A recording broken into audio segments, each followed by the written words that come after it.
এই জন্য কবি বলেন, ও ভাই মনাই রে, তুমি মনের খেতে নিরাও ধানের ঘাস। এই কত 79 সালে শুনছিলাম রেডিও পাকিস্তান থেকে, এই আমাদের মানিকগঞ্জের দক্ষিণে ইট্টা কাশিমপুর হলো উস্তাদ মমতাজ আলী খান। আল্লাহুম্মা আজিরনা মিনান নার, আল্লাহুম্মা আজিরনা মিনান নার, আল্লাহুম্মা আজিরনা মিনান নার, আল্লাহুম্মা ইন্নী আউযু বিকা মিন আযাবিল কবর, আল্লাহুম্মা ইন্নী আউযু বিকা মিন আযাবিল কবর, আল্লাহুম্মা ইন্নী আউযু বিকা মিন আযাবিল কবর, আল্লাহুম্মা আনিস ওয়াহশাতি ফি কবরি, আল্লাহুম্মা আনিস ওয়াহশাতি ফি কবরি, اللهم آنس وحشتي في قبري، اللهم إنا نسألك الجنة ونعوذ بك من النار، اللهم إنا نسألك الجنة ونعوذ بك من النار، اللهم إنا نسألك الجنة ونعوذ بك من النار، اللهم إني أعوذ بك من الحزن والهم، وأعوذ بك من العجز والكسل، وأعوذ بك من غلبة الدين وقهر الرجال، اللهم أنت ربي لا إله إلا أنت خلقتني وأنا عبدك وأنا على عهدك ووعدك ما استطعت، أعوذ بك من شر ما صنعت،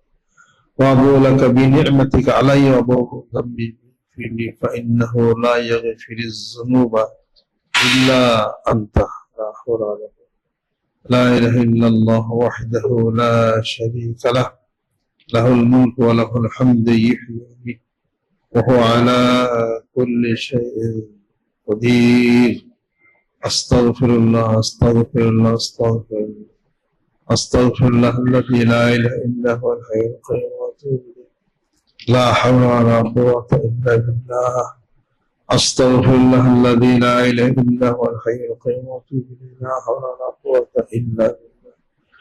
الصلاة والسلام على محمد النبي الأمي، الصلاة والسلام على محمد النبي الأمي، الصلاة والسلام على محمد النبي الأمي، اللهم صل على محمد النبي الأمي، اللهم صل على محمد النبي الأمي، اللهم صل على سيدنا ونبينا وشفينا وحبيبنا مولانا محمد صلى الله عليه وعلى آله وصحابه وبارك وسلم.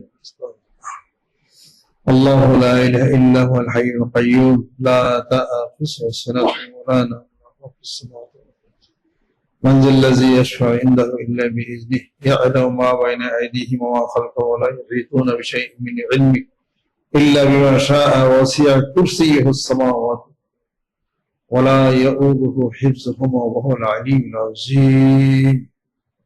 لا إله إلا أنت سبحانك إني كنت من الظالمين. فاستجبنا له ونجيناه من الغم، كذلك نجزي المؤمنين، فاستجبنا له ونجيناه من الغم وكذلك نجزي المؤمنين، فاستجبنا له ونجيناه من الغم وكذلك نجزي المؤمنين. لا حول ولا قوة إلا بالله، لا حول ولا قوة إلا بالله، لا حول ولا قوة إلا بالله.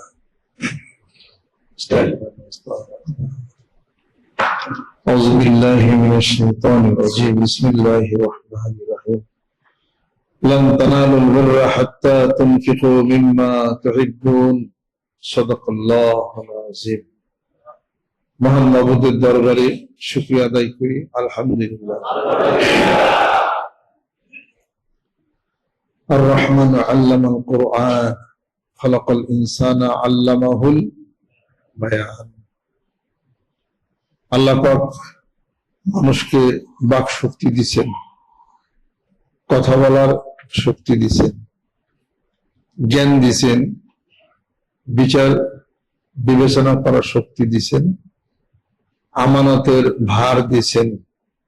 ইন্না আরাদনাল আমানাতা আলাস সামাওয়াতি ওয়াল আরদি ওয়াল জিবাল ফাআবাইনা আন ইয়াহমিলনাহা ওয়াশফাকনা মিনহা ওয়া হামালাহাল ইনসান।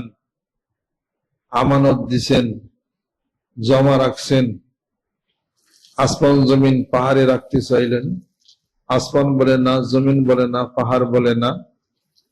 সে আমানতের গুরু দায়িত্বভার মানুষ বহন করে চলছে। আদৌ মানুষ জানে না যে কত বড় একটা জিনিস সে বহন করে চলছে। একমাত্র মানুষের মধ্যেই তাহা আছে। মানুষকেই আল্লাহ পাক পাঠাইছেন ইবাদত বন্দেগী করার জন্য।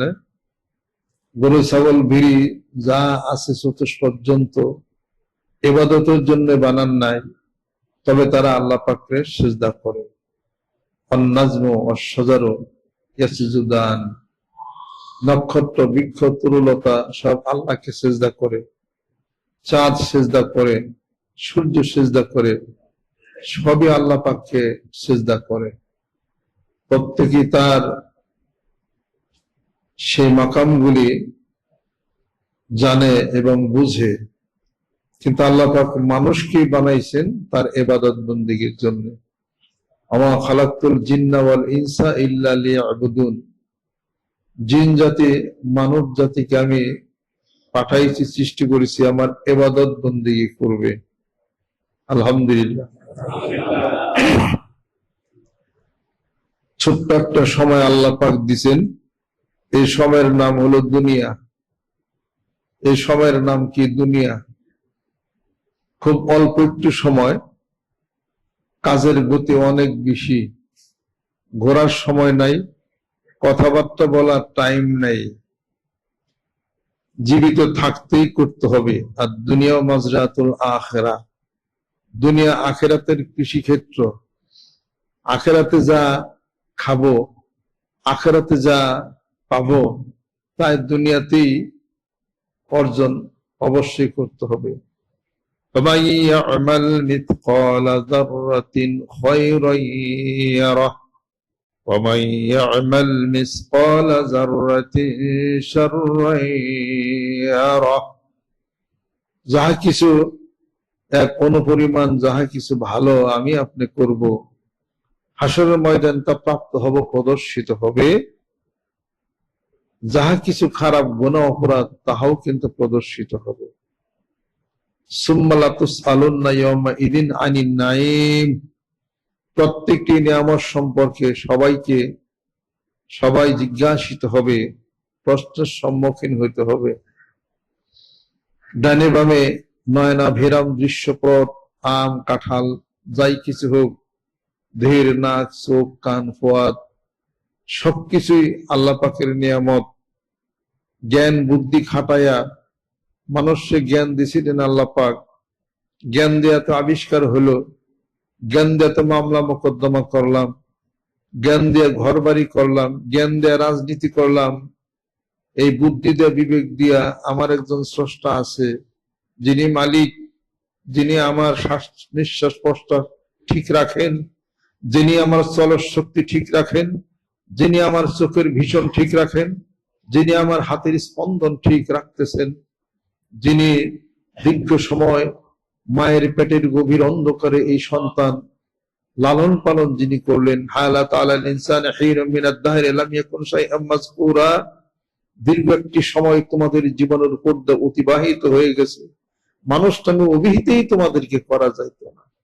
আলাক ছিল, অর্থাৎ লেগে থাকে এমন বস্তু, যুগ যুগ যুগ এমন বস্তু জমাট বাঁধা, সেখান থেকে মানুষকে সৃষ্টি করলেন।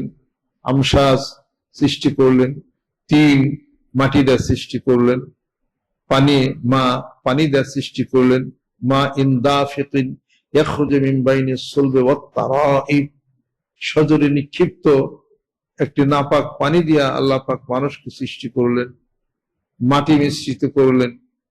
এগুলো সব আল্লাহর কুদরতের খেলা।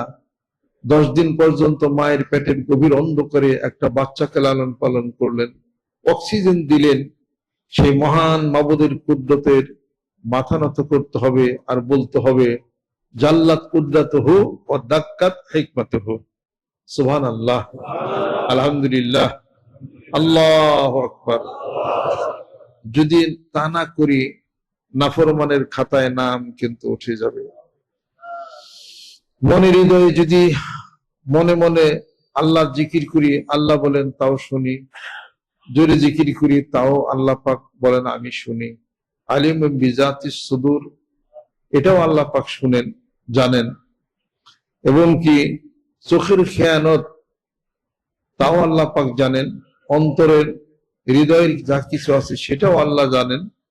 সবকিছুই প্রাপ্ত হবে আখিরাতের ময়দানে। এই দুনিয়াটা হলো কৃষি ক্ষেত্র।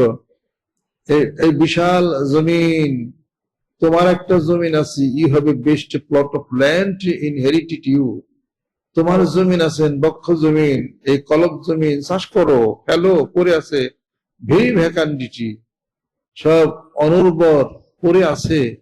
দেহ জমিন চাষ করো আল্লাহর জিকিরের লাঙ্গল দিয়া, কলব জমিন চাষ করো, গুনাহ অপরাধ যা আছে, জঙ্গল যা আছে সব পরিষ্কার হয়ে যাবে। এখানে জান্নাতের গাছ উদ্গরিত হবে, চোখের পানি দিয়া ওই জমিন ভিজাইতে হবে, ওই জান্নাতের গাছের ফল ধরবো। সুবহানাল্লাহ। দুনিয়ার জমিন চাষ করলা, 2 পাখি জমিন, আলু বললা, পেঁয়াজ বললা, তোমার দেহের ভিতর একটা কলব জমিন আছে, এটা চাষ করবা না? এই দেহ জমিনের ভিতরে কলব জমিন চাষ করতে গেলেই সুবহানাল্লাহ, আলহামদুলিল্লাহ, আল্লাহু আকবার, লা ইলাহা ইল্লাল্লাহ, এই হলো চাষ শুরু হয়ে গেল। বাহিরের জমিন চাষ করো, ধান ফলাও, ভিতরের জমিন চাষ করো। এই জন্য কবি বলেন, ও ভাই মহানাই রে, তুমি মনের খেতে নিরাও ধানের ঘাস। এই কত 79 সালে শুনছিলাম রেডিও পাকিস্তান থেকে, এই আমাদের মানিকগঞ্জের দক্ষিণে ইট্টা কাশিমপুর হলো উস্তাদ মমতাজ আলী খান, ইট্টা কাশিমপুর, এই মানিকগঞ্জের দক্ষিণে, আব্দুল আলিমের উস্তাদ, ওনার একটা গজল গাইছিল রেডিও পাকিস্তান থেকে। বাংলাদেশের যত সংগ্রহ আছে, সবচেয়ে বেশি সংগ্রহ আছে পাকিস্তান এবং ভারতে, আমরাও এত সংগ্রহ করতে পারি না। তাই বলছে, ও ভাই মনাই রে, তুমি মনের খেতে নিরাও ধানের ঘাস। ও ভাই মনাই রে, মনের খেতে নিরাও ধানের ঘাস। ভিতরে ঘাস জন্মাইছে, ঘাস নিরাও, ক্ষেতের ঘাস নিরাও। তোমার অন্তরে কলবে ঘাস, এই ঘাস নিরাইবে না? ওই ঘাস নিরাইতে হবে। ওই ঘাসগুলি কি? তোমার গুনাহ, অপরাধ। অপরাধগুলি কি? হিংসা, বিদ্বেষ, পরশ্রী, কাতরতা, পরনিন্দা, পরচর্চা, এগুলো সব হলো অন্তরের হলো ঘাস। কোরআন শরীফে আল্লাহ পাক ইরশাদ করেন, ফি কুলুবিহিম মারাদ ফাযাদাহুমুল্লাহু মারাদা ওয়ালাহুম আযাবুন আলীমুম বিমা কানু ইয়াকযিবুন। তাদের অন্তরের মধ্যে আছে হলো রূপ, বিভিন্ন প্রকার রূপ। খারাপ ভাষা বকা দেন এক রূপ, জীবন শিকায়ত করেন আরেক রূপ, ঠকানোর চিন্তা করেন আরেক রূপ, হিংসা বিদ্বেষ এক রূপ। এই সমস্ত রূপ বালামসে সবই হলো ঘাস। এই ঘাস কাটতে হবে আল্লাহর জিকির দিয়া, আল্লাহর জিকিরের কাছেই দিয়া। সুবহানাল্লাহ। ওয়াল কাযিমিনাল গায়যা ওয়াল আফিনা আনিন নাস। হাদিস শরীফের মধ্যে আছে, লাইসা শাদীদু বিসরা ইন্নামা শাদীদুল্লাযী ইয়ামলিকু নাফসাহু ইনদাল গযব। কোরআনুল কারীমের মধ্যে অন্যত্র আল্লাহ পাক ঘোষণা করেন, ইয়া আইয়ুহাল্লাযীনা আমানু ইজতানিবু কাসীরাম মিনাজ যন্নি ইন্না বাযাজ যন্নি ইসমুন ওয়া লা তাজাসসাসু ওয়া লা ইয়াগতাব বাযুকুম বা'দান আইয়ুহিব্বু আহাদুকুম আন ইয়াকুলা লাহমা আখিহি মাইতান ফাকারিহতুমুহু। এইসব ঘাস ভিতর থেকে সরো। ইয়া আইয়ুল ইনসানু ইন্না খালাকনাকুম মিন যাকারিন ওয়া উনসা ওয়া জাআলনাকুম শুউবান ওয়া কাবাইলা লিতাআরাফু ইন্না আকরামাকুম ইনদাল্লাহি আতকাকুম। সুবহানাল্লাহ। ওয়ালা তানাবাযু বিল আলকাবি বিসাল ইসমুল ফুসুকু বাদাল ঈমান। কোরআনুল কারীমের মধ্যে সব কথা আলাপ আলোচনা। কোরআন খোলেন, কোরআন খোলেন, জীবনটা সুন্দর হয়ে যাবে। এই কোরআন খুলে খুলে আপনাকে বুঝতে হবে কেমনে চলবেন, কেমনে চলবেন, কেমনে কি করবেন, সব লিখে দেওয়া আছে। কোরআনুল কারীমের মধ্যে। এই কোরআনুল কারীম ঘাটে পথে দোকানে সব জায়গায় পাওয়া যায়। অর্থাৎ দোকানদারি করবেন তাও কোরআনের দরকার, সংসার করবেন তাও কোরআনের দরকার, যেখানে যান সেখানেই কোরআনের দরকার। কোরআনের এই প্রয়োজনীয়তা কবর পর্যন্ত, কিয়ামত পর্যন্ত, শুধু খালি দুনিয়ার জন্য, কিয়ামত পর্যন্ত চলবে। কিভাবে দেখেন, সূরা আল বাকারায় খুলে দেখেন, তার ফজিলতের মধ্যে রয়ে গেছে, যেই ব্যক্তি সূরা আল বাকারা এবং সূরা আল ইমরান তেলাওয়াত করবে, হাসরের ময়দানে এই দুটি সূরা একটা নেতৃত্ব দেবে, নেতা হবে, নেতা হয়ে দুইটা আলো হবে, লাইট হয়ে ওই লোককে তালাশ করে জান্নাতে নেবে। তো কোরআনুল কারীম তো হাসর পর্যন্ত। সুবহানাল্লাহ।